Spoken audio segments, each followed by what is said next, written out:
భద్రాచలం తూర్పుగోదావరి జిల్లా కోరుకొండకు చెందిన భక్త బృందం ఆదివారం భద్రాద్రి రామయ్యకు గోటితో వలసిన కోటి తలంబ్రాలను సమర్పించింది.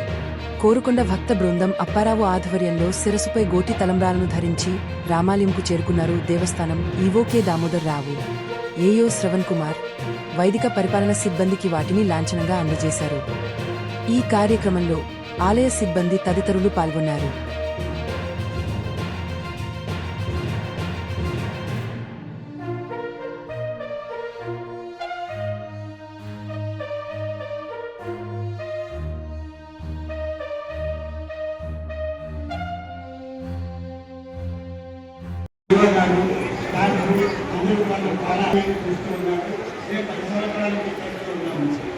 మా అపరాధ ద్వారా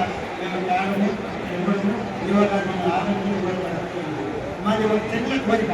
ఆ కోరిక ఏంటంటే పాండవాల ధర్మ రథాన్ని ప్రతి డిస్ట్రిక్ట్కి చూసినట్టయితే ఇంకా హిందూ ధర్మాన్ని బాగా పెంపొందించడానికి అవకాశం ఉంటుందని నేను కోరుతూ ఉన్నాను. ఆ పని కూడా మీరు చేస్తారని మేము మనసా వాచ కోరుకుంటూ మిమ్మల్ని పదే కోరుతున్నాం. జై శ్రీరామ్.